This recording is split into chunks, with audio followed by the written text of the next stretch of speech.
Happy Tuesday, right? Tuesday, everybody. Anthony Cosenza here with Cincy Jungle and the Orange and Black Insider Bengals podcast. Hope you're all doing well. And we are going to get through some news notes, a little bit of opinions on that. And then, of course, we'll have our bigger show later in the week. But wanted to kind of update some folks on what's going on with the Cincinnati Bengals because it's already been a busy week as it is. And then on top of it, a little bit of stuff, just a slight bit of news going on with one of the throughout the AFC North, but really with one team, a big piece of news. So we've got a lot to talk about here. Of course, you can get this show on your favorite platform right down here. If you like the YouTube stuff, click on the show icon to subscribe. Click the bell to be notified when we go live, when new content is available. We've had a couple of fun weeks here, bringing on Orlando Brown Jr. and talking about the draft, talking about free agency, all kinds of different stuff. So we've been having some fun here. If you like the audio side of things, you can get this show on iTunes, Stitcher, Spotify, Google Podcasts, iHeartRadio, all of the major ones. We are there. Of course, you can follow along on Cincy Jungle's Facebook page. Give that a thumbs up, not only to follow the video streams of all of the shows that we have, but also, follow along with the stories that we put out from all kinds of different great writers at Cincy Jungle. And then, of course, I think I said iTunes, Stitcher, Spotify, Google Podcasts. We're on all the major audio platforms too. So go check that out. All right, let's get to some of the news and notes. One of the ones, there was a couple of big things that happened on Monday, but one that came through that it was a little bit overshadowed is that the Bengals re-signed wide receiver Trent Taylor. And I'm going to pin these. This is from Cincy Jungle here. They did re-ink him, and he is back with the receiver core there. Now, he's a guy, obviously, who's done some special team stuff, punt return duty, that sort of thing. So we'll see if that's kind of his path to the roster again, but a guy that they like and a guy that they wanted to have back to fill out that wide receiver room. Wide receiver could be a dark horse pick. I don't know, maybe as early as night 2.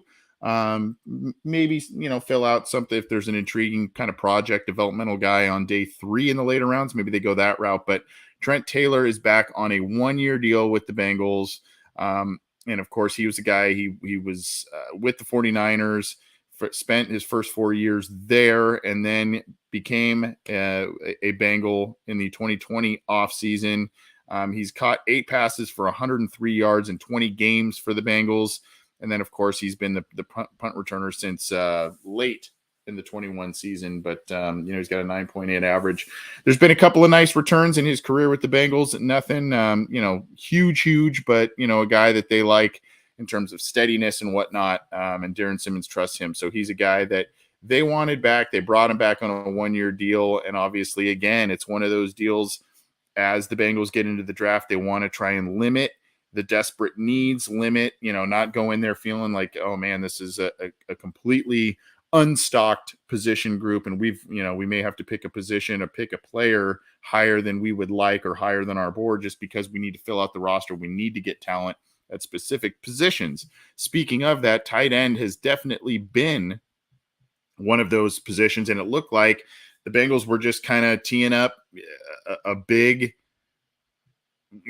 potentially doubling up at the tight end position because they just had not made any moves. They were talking with Foster Moreau, and unfortunately he, in a physical with the Saints, he found out he had non-Hodgkin's lymphoma.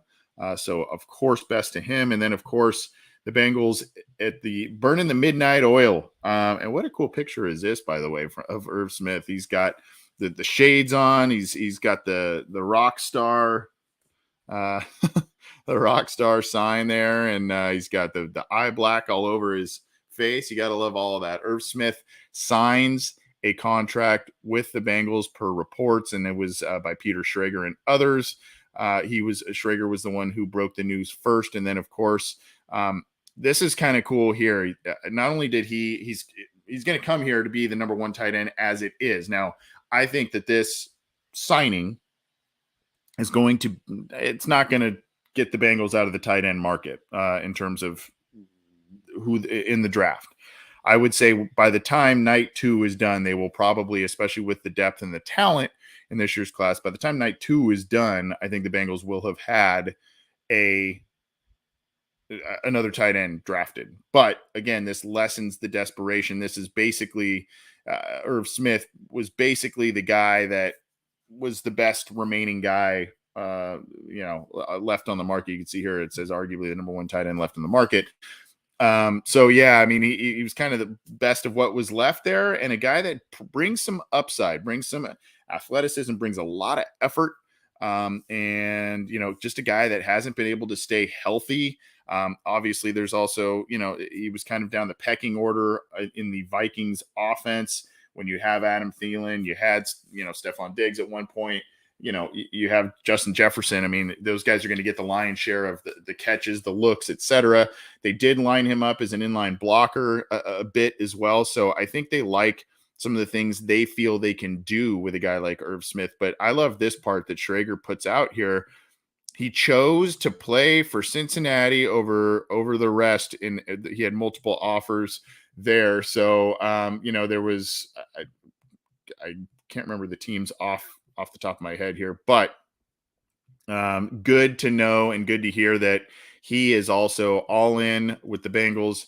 He chose the Bengals and Joe Burrow, not only for his own career, but quite possibly a move for him in his career where he thinks that he's got a good chance to win as well as play and have a high profile role in this offense. Now, when you look at, I'll just give you a little bit of a snapshot here. PFF score for Irv Smith, 56.6 overall last year. And then you look at the stats, has never eclipsed more than 36 catches in a year. And he got that number as a rookie.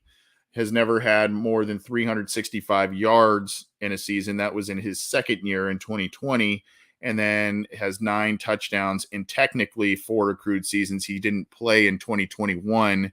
I think it was a meniscus injury that bugged him that year. So 2020 was his best year, 30 catches, 365 yards, a 12.2 average, and 5 touchdowns. If you get that and a bit more, a little bit more from him in this offense, that puts him kind of on par with what CJ Uzomah and Hayden Hurst gave you the past couple of years. But this is a guy they feel that can help out in the blocking game a bit. And a guy, he doesn't have the size. He's 6'2". He doesn't have the height or the size as Uzomah or Hayden Hurst, but a guy I think that they feel could be a short target, a short yardage target, and or middle of the field target, and a guy who's got a lot of effort and can do things in the blocking game for him, catch the occasional pass, and maybe be a red zone weapon for him there. So that, yeah, and Dan here, of course, I mentioned the other guys, and of course he was backing up Kyle Rudolph, as Dan the Man says here as well. So down the pecking order, was he with the Vikings. Maybe a higher profile role with Cincinnati will give him the opportunity to shine. I think potentially, if I'm just kind of sitting here right now, I know in our last mock draft that we did after speaking with Orlando Brown Jr. last week, if I'm looking at it, he can kind of play the more inline tight end type of role. Yeah, you can, flex him out, split him out a little bit.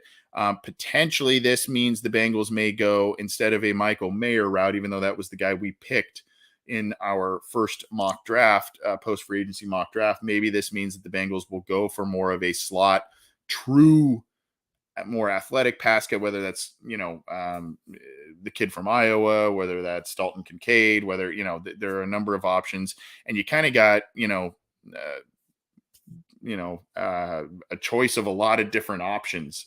If you're the Bengals or any team in this year's draft looking for a tight end, there's a lot of different options. Guys bring different things to the table and a lot of exciting things. So potentially if you're able to use, I know Wiley is a guy that a lot of local Cincinnati people like as well. Kuntz is another guy that's, rising up boards. He's the kid from Old Dominion, I believe. And then of course, Dalton Kincaid, like I said, a guy that he's not going to give you a ton in the blocking game, but you can split him out and do a lot of different things. We also did a draft profile on him about a month or so ago. So go check that out. But, yeah, a lot of different options, and that Irv Smith signing definitely opens things up for the Bengals in that regard. But again, not a guy that was, a focal point for the Minnesota Vikings, but maybe with an increased role, maybe we'll see higher production and, another added element to the Bengals offense, particularly if and when they draft a tight end within the first 3 rounds. So let's keep it rolling here. I am going to bring up this one here because this was kind of big news. The Bengals did sign cornerback depth, not quarterback, cornerback depth. Sidney Jones, intriguing player, a guy from the Washington Huskies, a guy that has some athleticism, and a lot of people like him. Unfortunately, he's bounced around from team to team. There's not a lot there in terms of career stability, I guess. But the Bengals do sign him. He's a former second round pick. A lot of teams liked him. He was with the Jaguars. He was most recently with the Raiders. He's with the Seahawks. Drafted by the Eagles. Second round guy. He's from my neck of the woods a little bit, actually. But a guy that gives you positional flexibility. It depends on, it's kind of the La'el Collins situation in a way. I mean, obviously Chidobe Awuzie has been playing as one of the better corners in the league the last couple of years since joining the Bengals, but he's coming off a big injury. And so now you've got Sidney Jones, who you feel potentially could come in and start a few games should Chidobe Awuzie need to start on the PUP list or take the first couple of games off or whatever the case may be. So that's a little bit of kind of eases the pressure, so to speak, in terms of not having an option there. Now, what this means for Eli Apple, I would assume that this probably means that this is the route they're going to go as a guy that is the spot starter should you need him, and or the fringe, a depth guy, that sort of thing, kind of the role that Eli Apple has been stepping into the past couple of years. Now, Eli Apple has played some of the best football in his NFL career with the Cincinnati Bengals. And you kind of wonder if this is a very similar career arc with Sidney Jones. He's younger. And so, the Bengals have wanted to get younger and faster. They've kind of have pointed to that in a lot of different respects and what they've done and not done this year. So, this could be a move towards that. But Sidney Jones now is, again, intriguing guy because he's a former second round pick, a guy that can maybe get you through a couple of starts on the boundary. And then, of course, when you spread things out, the opposing offense spreads things out. Maybe he's a guy who can come in there as obviously, if you're looking at Mike Hilton as your third corner, as your slot guy, maybe he comes in as CB4 once Awuzie is healthy and you're feeling pretty good about things. And then, of course, God forbid, if something happens with Cam Taylor-Britt, a guy who plays physical and actually missed, some time in the summer and whatnot with I believe it was a core injury. Maybe this is also another good insurance policy in that respect too. So a smart move. I still think the Bengals will take at least one corner and probably somewhat early in this year's class. You kind of got to figure that within those first four picks, you're looking at probably some form of a defensive lineman. You're looking at, tight end, you may be looking at corner, and then who knows what's going to happen with the running back position as well, because that's one position really that they didn't address too much, only in the form really of re-signing Trevion Williams. And then, of course, Samaje Perine leaves to free agency, and who knows what's happening with Ezekiel Elliott. That was another rumor that started popping up here as well, that he had narrowed down his teams to the final three or four, and the Bengals were in that discussion reportedly. So at any rate, Sidney Jones is with the Bengals, a guy that they feel can bring some depth and whatnot. It is a 1-year deal. And again, he's 26. I think he's going to be 27 in the year during the season. So a guy I think that, again, maybe Lou Anarumo can kind of work a little bit of magic. Sidney Jones, I don't want to just outright call him, a disappointment necessarily, but second round pick, you feel like you had some high hopes for him. He's flashed, he's had some good moments, and a guy that, again, just kind of health and other things. You kind of feel like hopefully now you get into Lou Anarumo, and he's a guy who's coached Eli Apple up. He's, coached Chidobe Awuzie up. And of course, Anarumo was a secondary coach himself for a long time in the NFL. So maybe this is where it's going to be a good career move for a guy like Sidney Jones as well. So at any rate, let's get moving on here with, let's see, where do we want to go next? Let's go to some visits the Bengals have. And the Bengals, busy week, I'm telling you, busy week. Kentavious Street and Terrell Basham. So again, I mentioned the Bengals might get a defensive lineman early in this year's class. That could be coming down the pike for them. But these are two relatively young guys that they feel could be depth pieces here going forward. And of course, again, Sidney Jones, talked about Irv Smith, and then, Basham and Street now are free agents. And Basham was a guy that a lot of Bengals fans knew because not only was he a high pick, he was a third-round pick, but he was out of Ohio University, so somewhat local kid, and he was a Colts player, so he played locally, bounced around a little bit, Colts, Jets, so kind of the same thing as Sidney Jones here. Colts, Jets, Cowboys, Titans, he's bounced around a little bit. He does have 12 sacks for his career, 72 tackles, so he can get to the quarterback a bit, and so that's getting another depth piece, another guy that can come off the edge and do some different things on the defensive line is something that the Bengals really want to have on their, to restock the cabinet, so to speak there. But Street was a 4th-round pick. So two guys that were, kind of mid-round picks. A year later in 2018, he was with the 49ers, tore his ACL during his pro day. I forgot about that till I just read that. And now that's ringing a bell.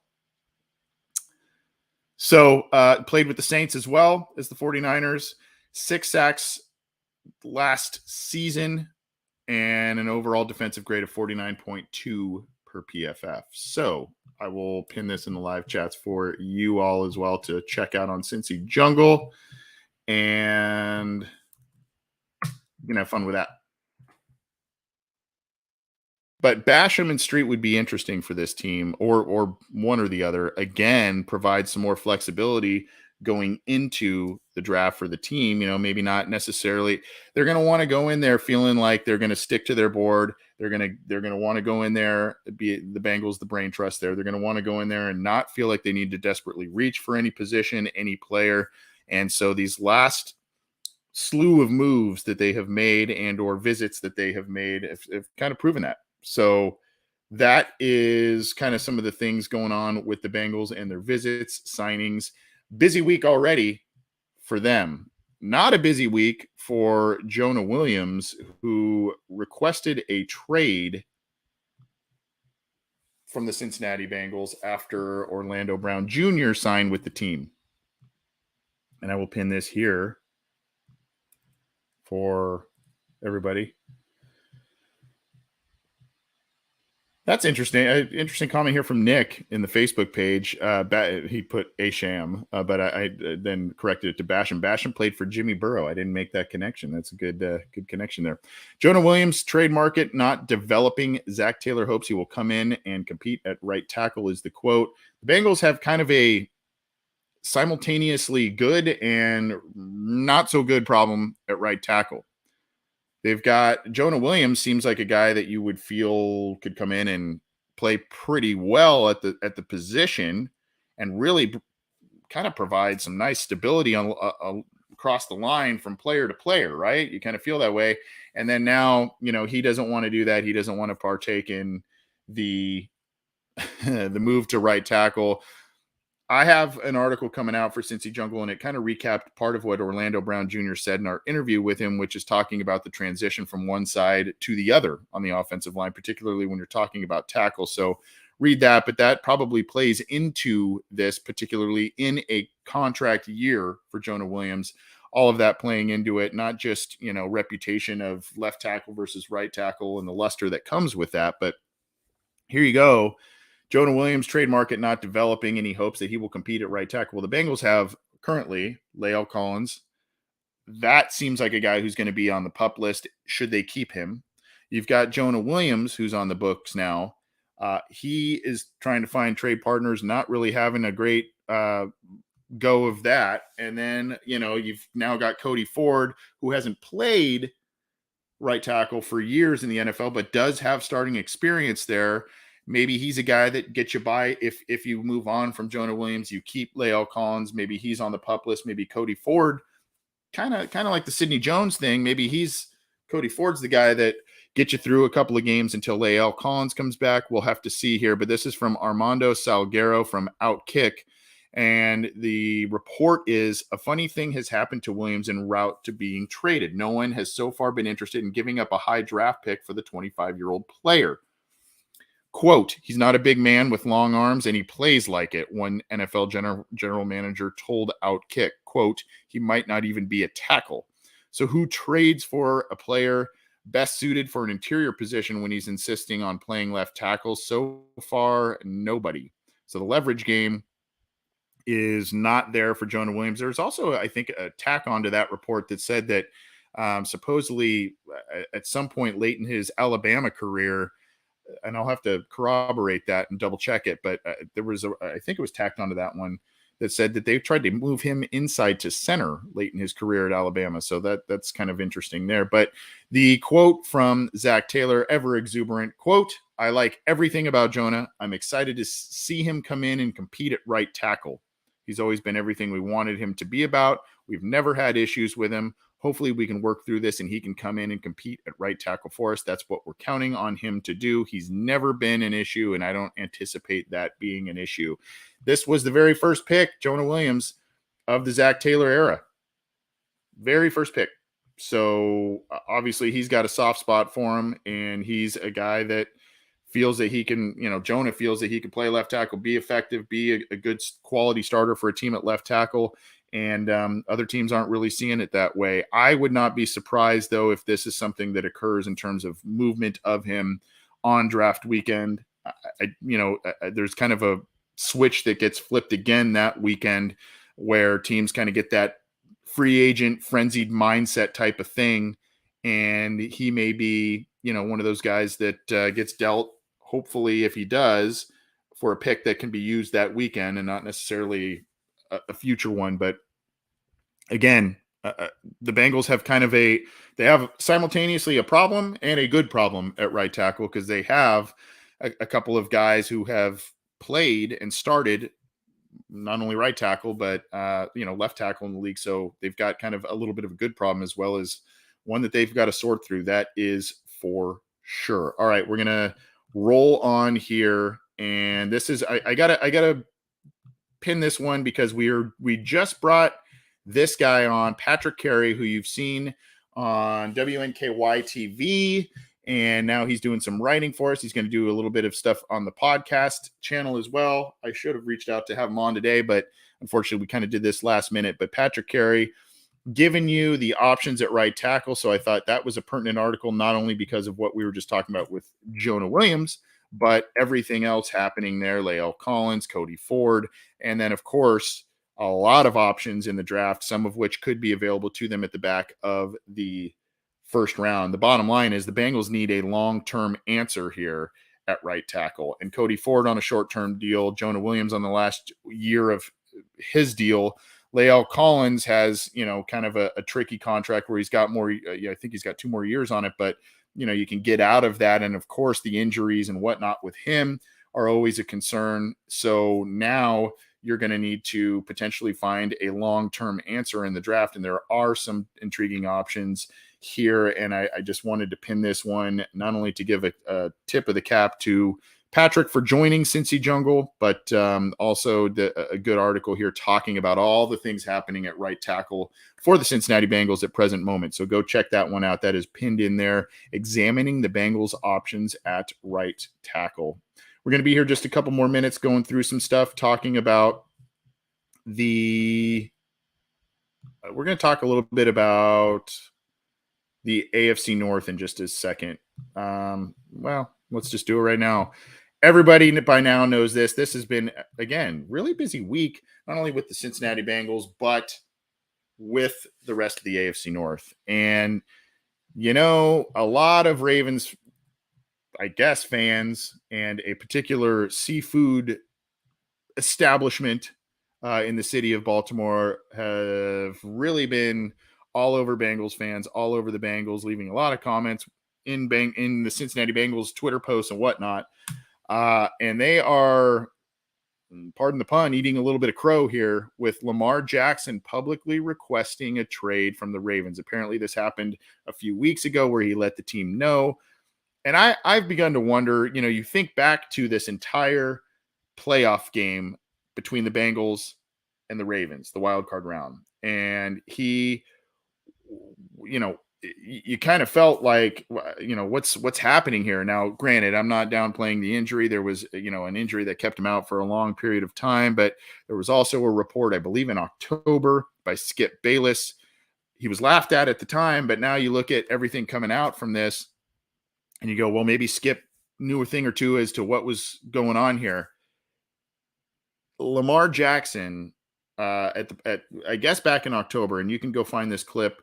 Our guy in Graven Vids, who's done great work on our show to help preview the Ravens season and whatnot, has one of the best YouTube channels out there, not only for the Ravens, but for the NFL football in general. Go check him out. He put a tweet out of the Skip Bayless video, and basically it said, I think it was in mid-October, saying that Lamar Jackson was disinterested in meetings, didn't seem as engaged, all this kind of stuff that was laughed at for a long time. And now you look at what's come, 6 months later, trade requests, he doesn't want to be there. And so now the Baltimore Ravens kind of have to scramble and start from scratch here. I don't see how this ends with Lamar Jackson coming back to Baltimore, quite honestly. I think he's put out some kind of passive aggressive tweets about what he was or was not offered, that sort of thing. So Lamar Jackson has publicly requested a trade from the Ravens, and it really, really tilts the balance of power pretty heavily into the Bengals' favor at this point. The Steelers are going to be the Steelers. They're competitive, but still they don't seem to necessarily be the same powerhouse that we saw in the prime Big Ben years and whatnot. The Browns, they could surprise some people, be a little sneaky this year with Deshaun getting, potentially a full camp and full year under him and all that kind of stuff. But, it was kind of between you felt like it was going to be, again, between the Ravens and the Bengals for the AFC North in 2023. And this really shifts the power to the Bengals. So we'll have to see exactly what the Ravens do here. We'll have to see exactly what happens here. But this is big NFL news, Lamar Jackson.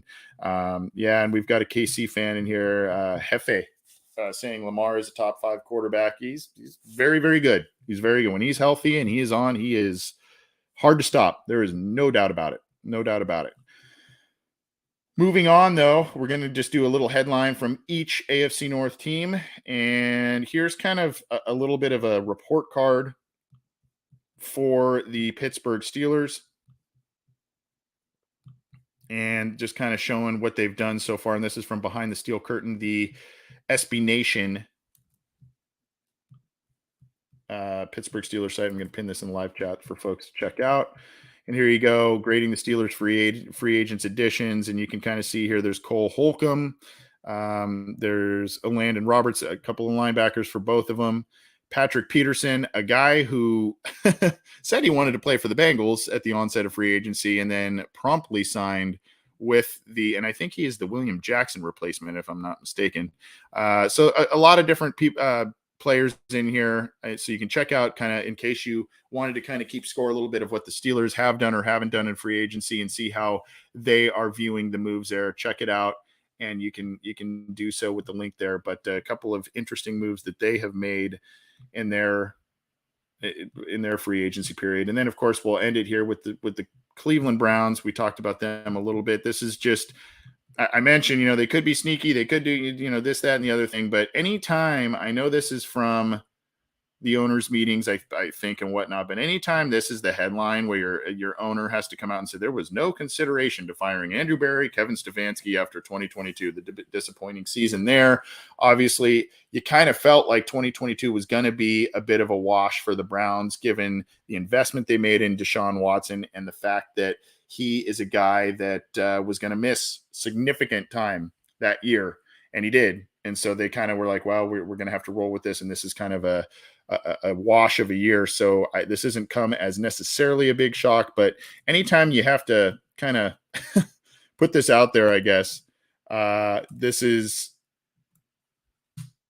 for you to peruse. But anyway, Jimmy Haslam sticking up for his guys. I guess you got to give him kudos for that. And that's kind of the latest a little bit with, of course, we could go through mock drafts. We could do all that kind of stuff, but we're going to let that be for right now. I will be back this week with John Sheeran on Thursday night, so join us for that. I know we've been doing Wednesday nights. Got to do a little bit of a switch up here. So we're going to do Wednesday night, talk about all kinds of different stuff and have some fun. So join us for that live chat, and we will see you then. In the meantime, again, go check out that interview we had with Orlando Brown Jr. That was a lot of fun, engaging guy. Obviously, we're all excited that he is the Bengals' new left tackle. The Bengals' new left tackle. And yeah, Bob, I'll be keeping an eye out for your show, but I appreciate the support. Take care, everybody. Have a great rest of your week, and we will be back with much, much more, be it our show, 3 and Out with Jason and Kevin, all kinds of different stuff. And of course, keep it to cincyjungle.com for your news, opinions, analysis, videos, podcasts, all kinds of stuff. Check it out. We'll see you next time.